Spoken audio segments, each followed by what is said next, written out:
Welcome to Are You Quizzing Me? I'm Vineet Nair with my co-host Aditya Kashyap. This is a quizzing trivia podcast show. Join us as we dive deep into history, science, sport, pop culture, and so much more. Let's get quizzing.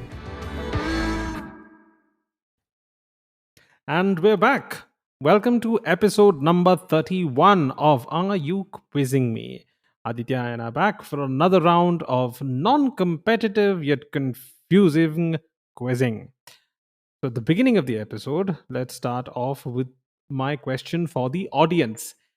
In 1956, when Prime Minister Jawaharlal Nehru inaugurated India's first nuclear reactor, he saw the blue Cherenkov radiation and likened it to the beauty of a group of female spirits of the clouds and waters.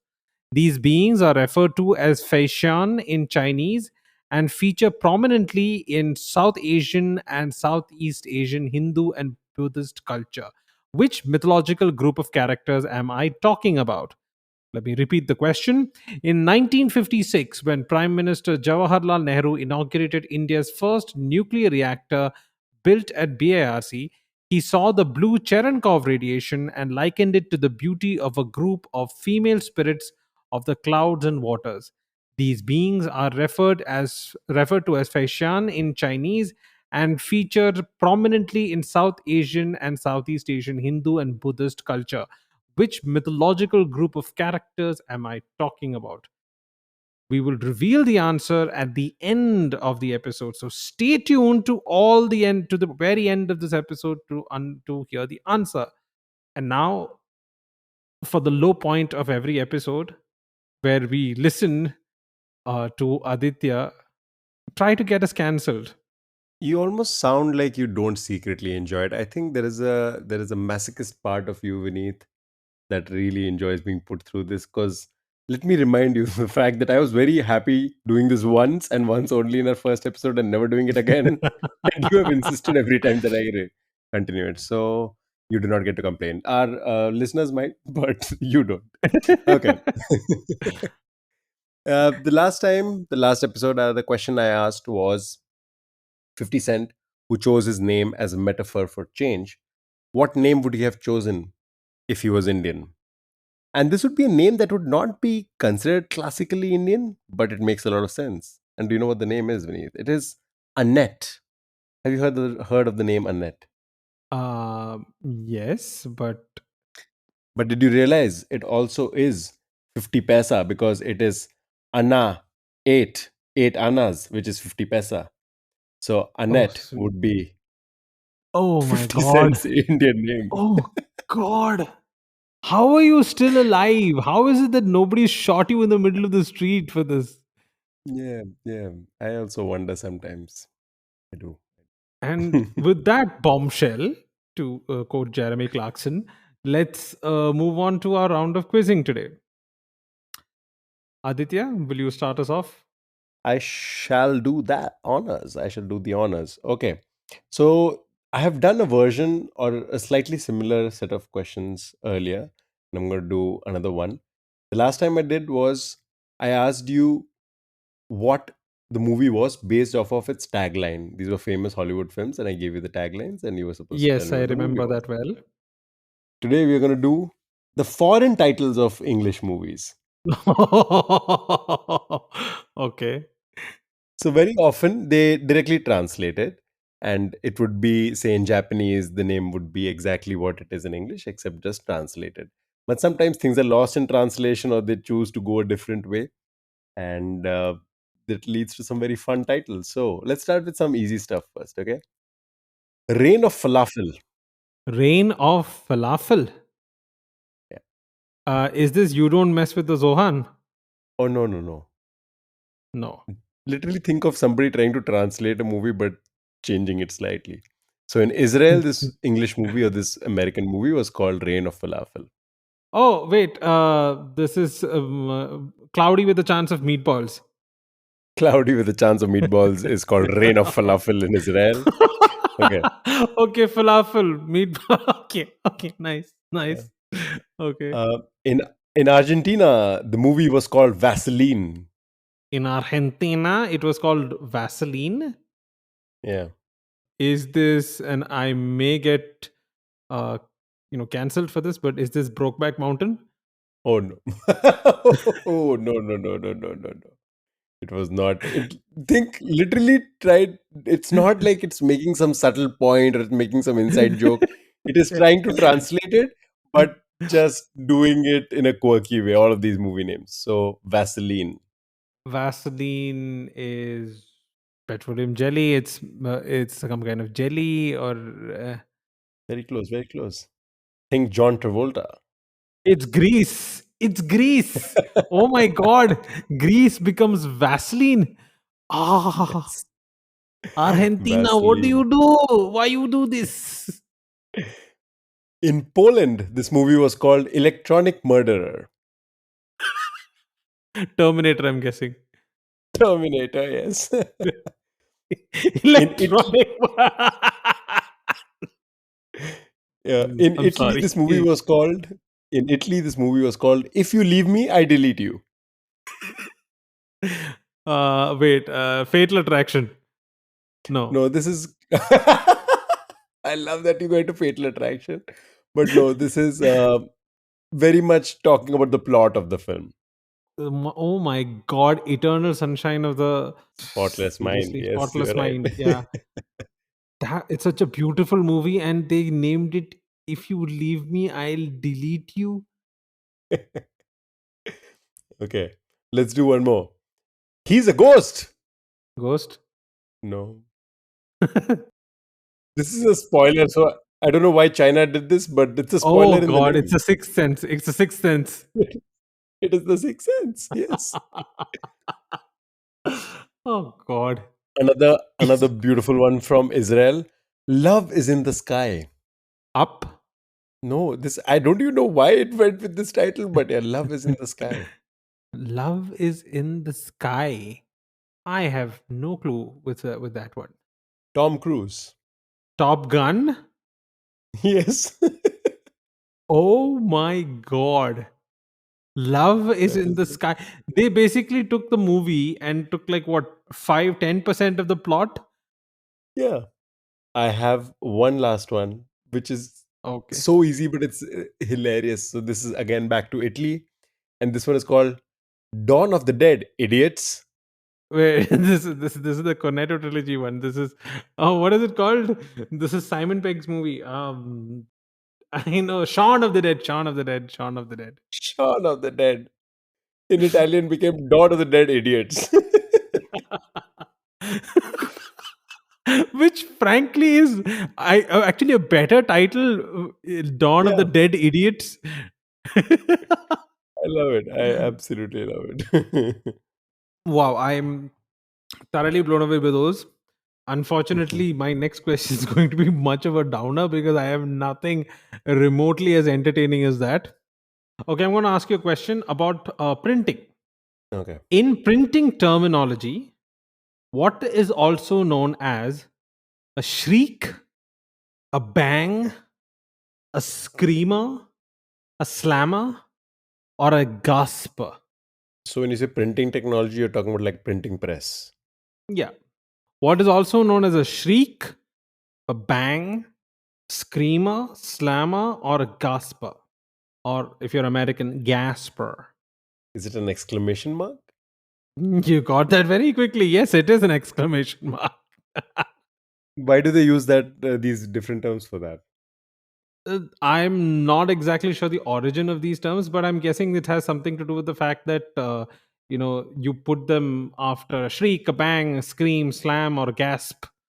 So I'm guessing it's Right, right, right. evocative of the emotion or the situation in which it's used, or it Right. just Makes might be sense. some inside terminology. But yeah, these are all other new printing terms for the exclamation point, Right. exclamation mark. Yeah, so that's a great crack.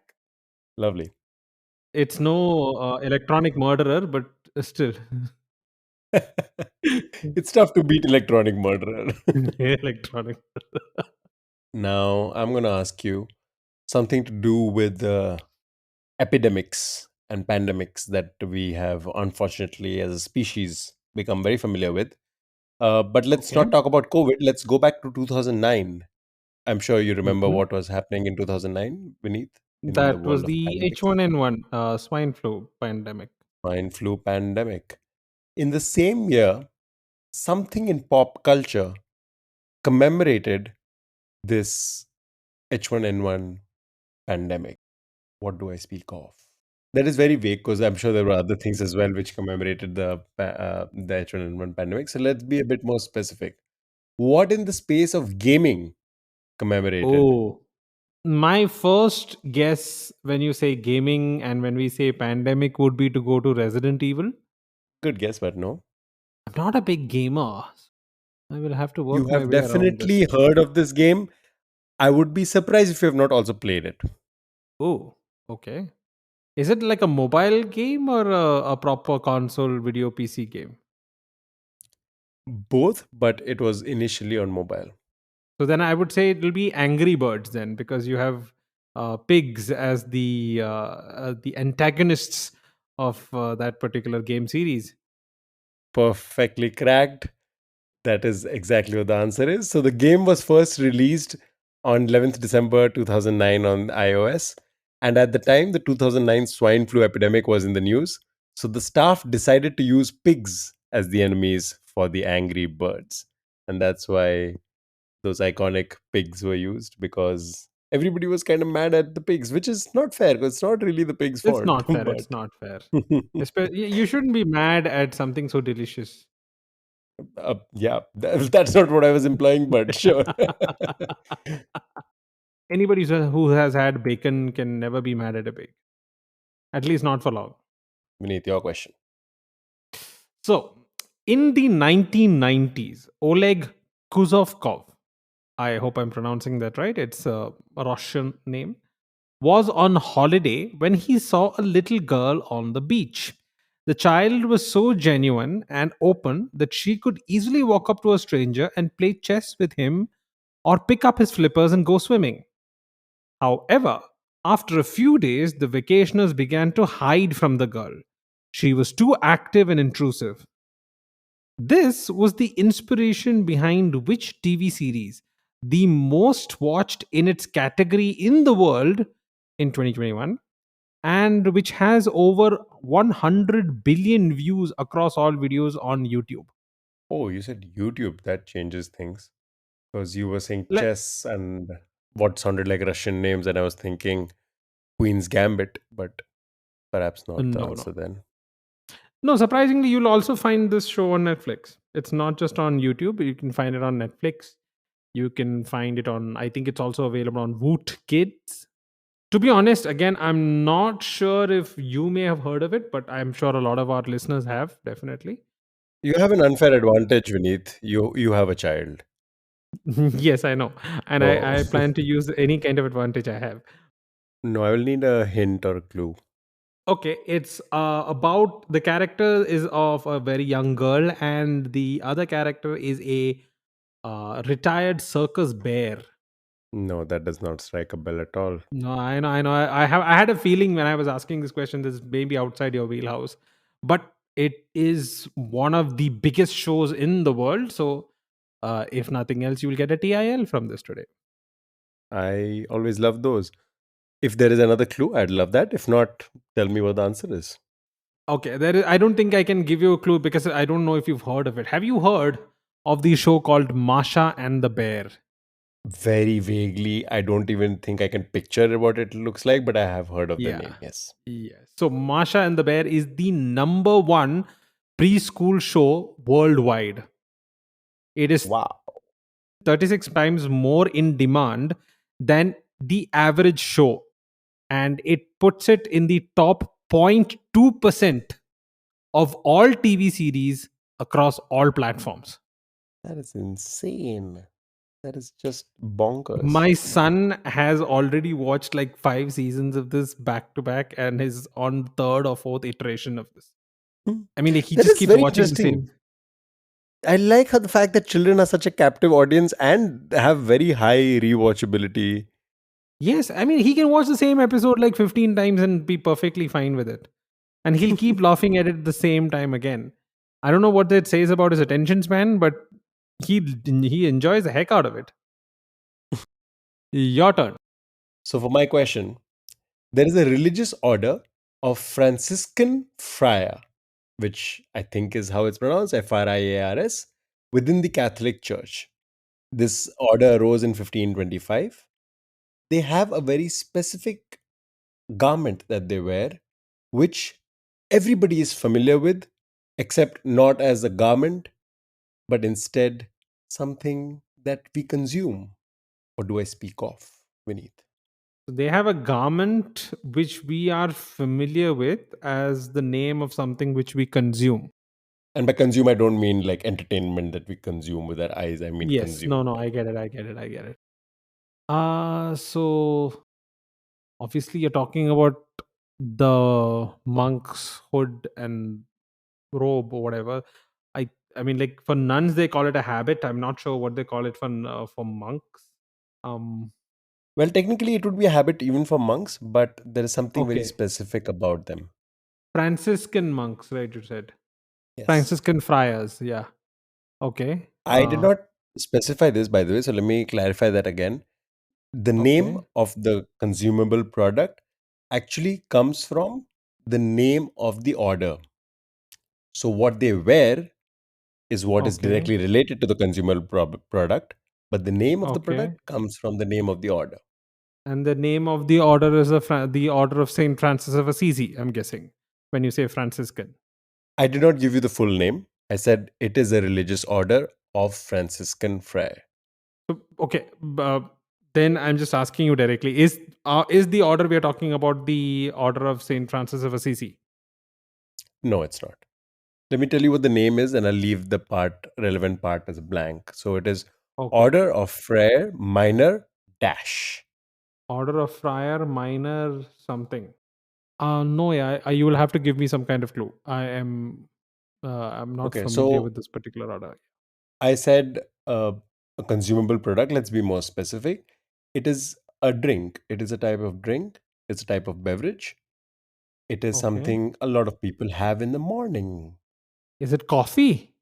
Coffee, but we have to be a bit more specific. What type of coffee? You will have to put me out of my misery or give me a clue which will make it obvious for somebody even as stupid as me. The name of the order was Order of the Frere Minor Capuchin, which gives Wait, its I thought name they were to. main. I no, I've heard of the Capuchin monks, but I thought that was related to Capuchin monkeys. There was a monkey. There's the are there some kind of monkeys, Capuchin monkeys or something like that? Well, that would be new trivia. We can always fact check that, but in the context of this particular piece of trivia, they wear habits which have a very specific color, and that Okay. color resembles a cappuccino very, very closely. And that's how the Oh. cappuccino gets its name, the Capuchin monks, Oh. and the color of their habits. Oh. Okay. Yes. It actually comes from the Latin caputium. It is the Okay. diminutive form of cappuccio in Italian, which means hood or something that Yeah. covers the head. So Yeah. Yeah. cappuccino literally means small capuchin, and these habits that they wear have hoods attached to them, and they have that very specific color which resembles a cappuccino. Oh, I did not know this. Yeah, no, because I always assume that the capuchin monkeys, if I'm not mistaken, again we'll have to fact check this, but the monkey on Friends is a capuchin monkey. Hmm. You might be right. Yes, I think I remember Yeah, reading so something I like that. read that, and then I read something about the order of the capuchin monks. I did not know, by the way, that they were called Friar Minor Capuchin. I just thought of them also, Hmm. as the capuchin monks. But okay, so Hmm. they are also Franciscan monks who are an order called Minor Capuchin. And fascinating question. Fascinating question. And this would be a beautiful visual question. So I would encourage any listener to who has access to a device right now where they can view this. Please go Google what those fryers look like, and you'll see the close resemblance to the color of a cappuccino.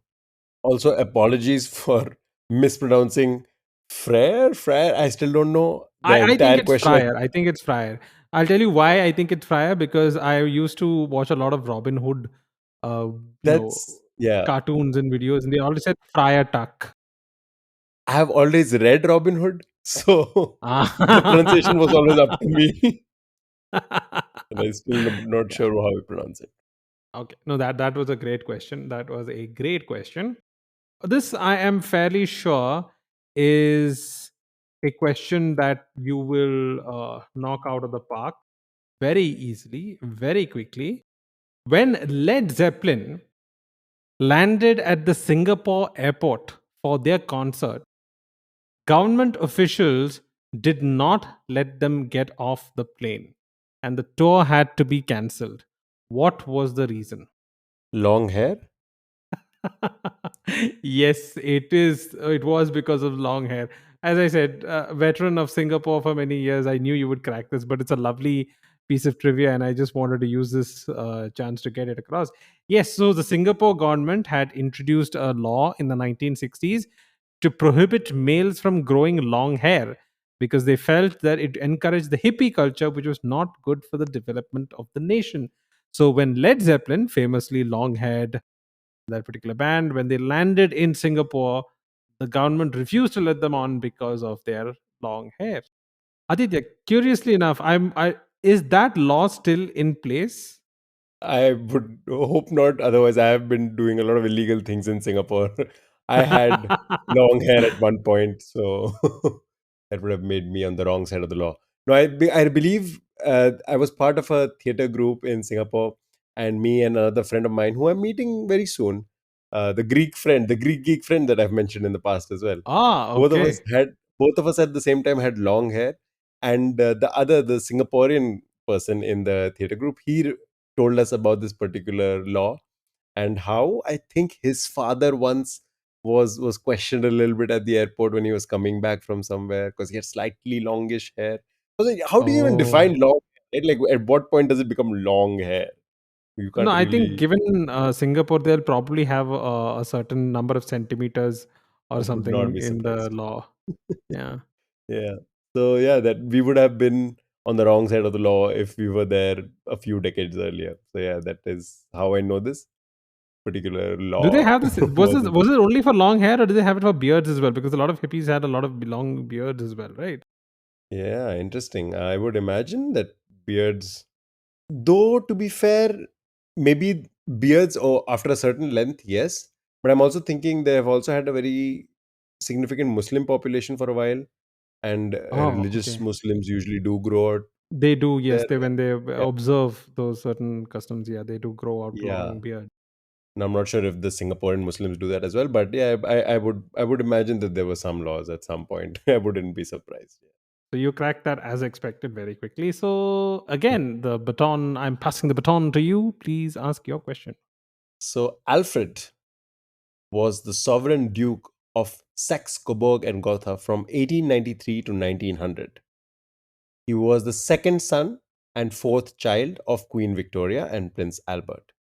Now, on 23rd January 1874, he married the Grand Duchess of Russia, the second and only surviving daughter of Emperor Alexander II of Russia. To commemorate the occasion, something special was created. What was created beneath? Is this some kind of food item? I feel like you're going to crack this very quickly. No, Yes, no, it no. is a food Because item. I'll tell you why. Because the British traditionally have this thing where they create something. If I'm not mistaken, they created coronation chicken for King Queen Elizabeth's coronation. So they have this thing where they make like special cakes and things like that. You'll have to give me some kind of clue. I'm nothing's coming to mind immediately. Okay, there are two clues to be had. The second clue will be a very strong giveaway. So let's start with the first one. Okay. To commemorate the occasion, this particular food item was created in a small English bakery. The name of the bakery was Peak Friens. Nope. I'm just not. Nothing's clicking. All right, hopefully the second clue gets you there very quickly. I did not mention the name of his wife, and that was Grand Duchess Maria Alexandrovna of Russia. You told me this is a giveaway. Is this the Murray biscuit? No, It right? is the Murray biscuit. It's a Murray biscuit. It, it is the Murray biscuit, yes. Oh, okay.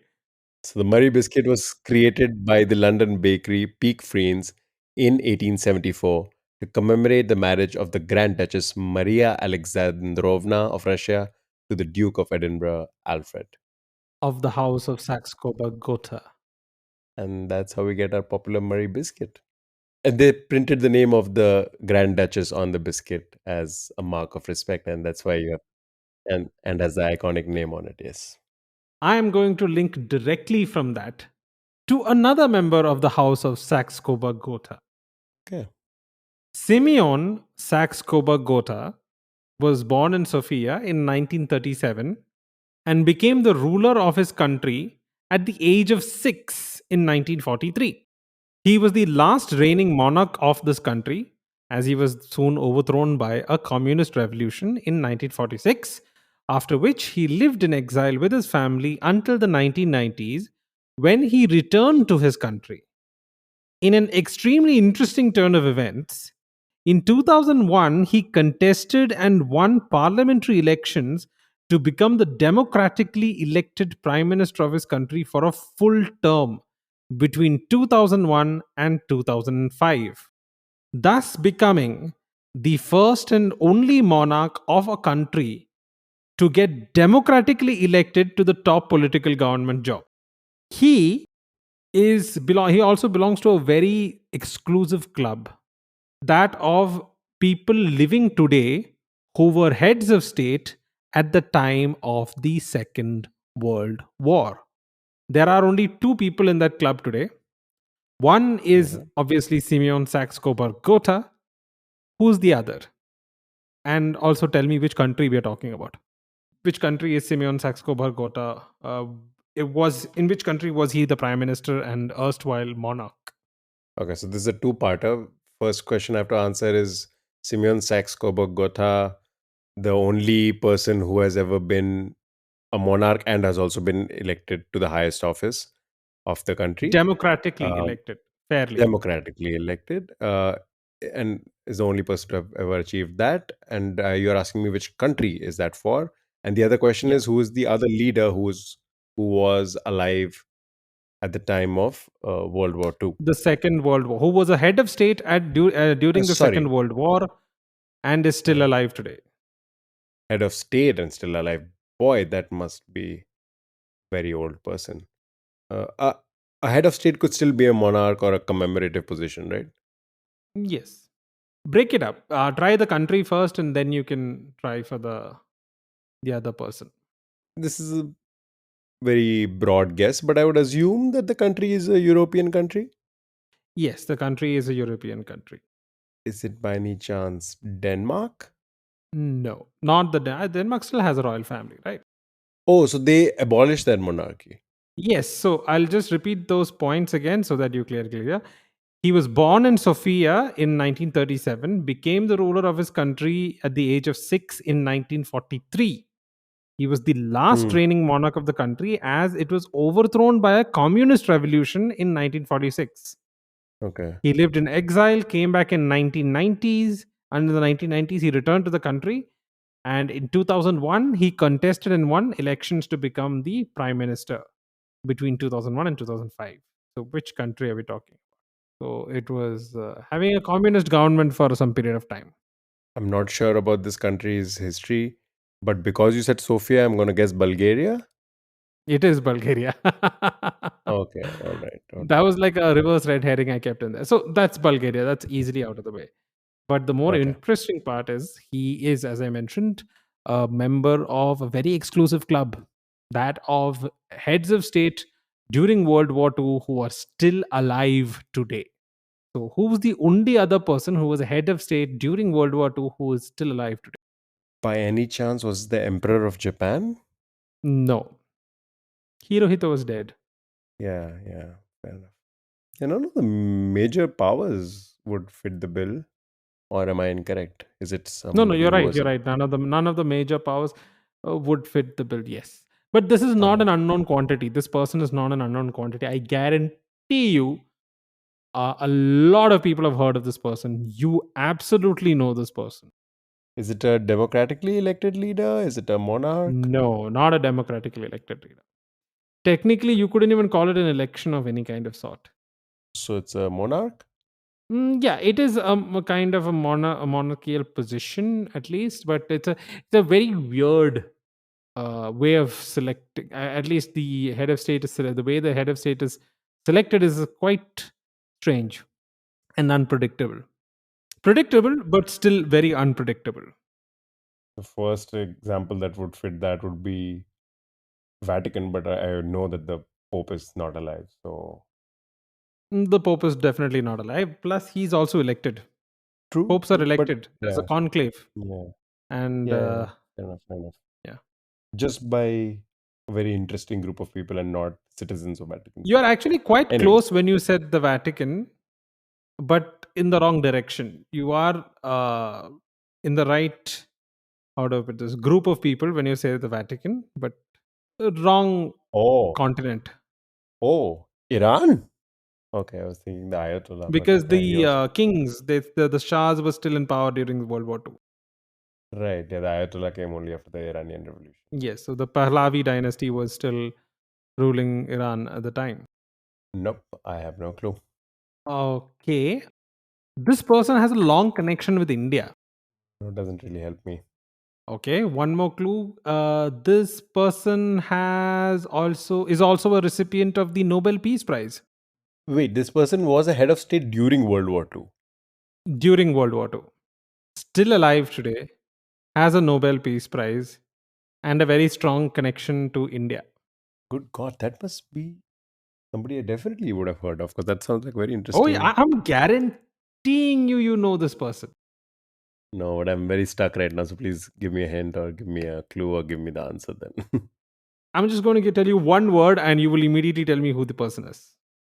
I'm going to tell you Okay. one word, the name of one place in India, and you will tell me this. Lots of pressure, but let's try. Dharamshala. Oh, okay. Nice. Dalai Lama.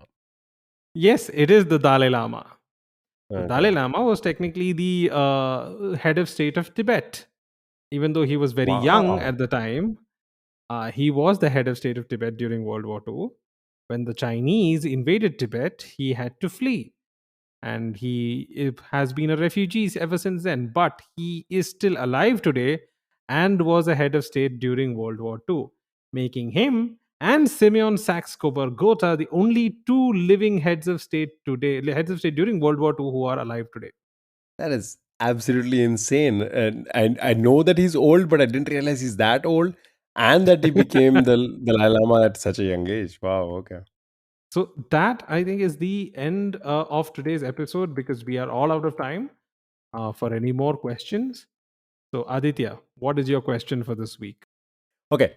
So the question that I'm going to ask for next week's episode is going to be based off of the fact that the Murray biscuit was used to commemorate the royal wedding, and if there was anything akin to a royal wedding, and I don't know which specific wedding I'm talking about today, but I will have something specific in mind by the next week's episode.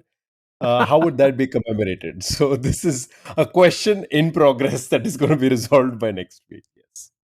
Okay, fair enough. So I can be wait with bated breath for next week to hear the answer to that very vague question from Aditya. It's vaguer than usual. But yes, so let's go to the audience question that I had asked at the beginning of today's episode.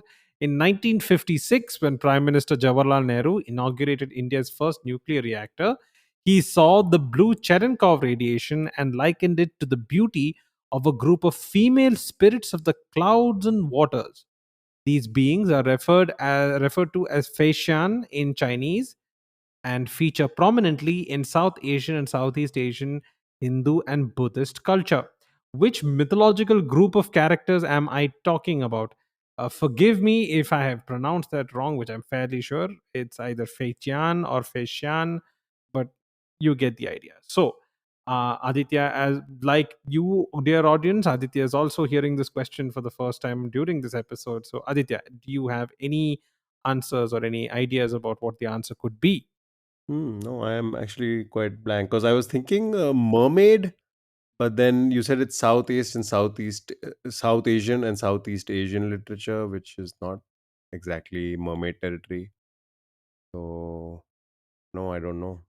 So this is if you do know if your dear audience, if you know what the reactor at the first ever nuclear reactor at BARC was called, the answer becomes obvious in itself. The reactor was called because of Nehru likening the reactor and the beauty of the blue Cherenkov radiation to apsaras.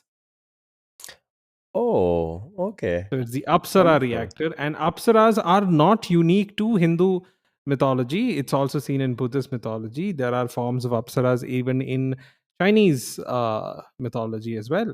They are clear spirits of air and clouds and water and whatnot. On seeing that blue, terrifyingly blue, Cherenkov radiation, Jawaharlal Nehru compared its beauty to that of Apsaras, and that's how the reactor at BARC got its name, the Apsara reactor. And that Nice. is all we have for today's episode. Thank you for listening in. We hope you enjoyed the show and hope you learned something new. If you like what you heard, please consider subscribing to our podcast and leave us a review on your favorite podcast platform. It'll take only a couple of seconds. Please do so. It helps us reach a wider audience and allows more people to discover and enjoy the show. We'd also love to hear from you. Feedback, suggestions, trivia, sponsorships, you name it. You can reach us on Instagram at Are You Quizzing Me. We appreciate your support and look forward to sharing more episodes with you in the future. Aditya will be back after the musical sting with the fact check for this episode, our official cover your ass document, which prevents us from getting into trouble. So that's all the time we have for today, and it's a bye from me. See you guys next week.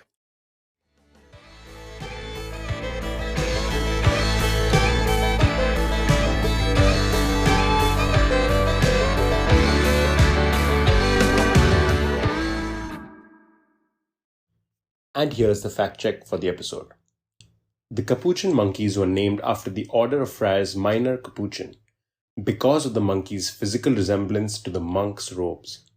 The long hair ban for males in Singapore defined long hair as hair falling across the forehead and touching the eyebrows, or hair covering the ears, or hair reaching below an ordinary shirt collar. This ban was lifted in the 90s. And that's all for the fact check.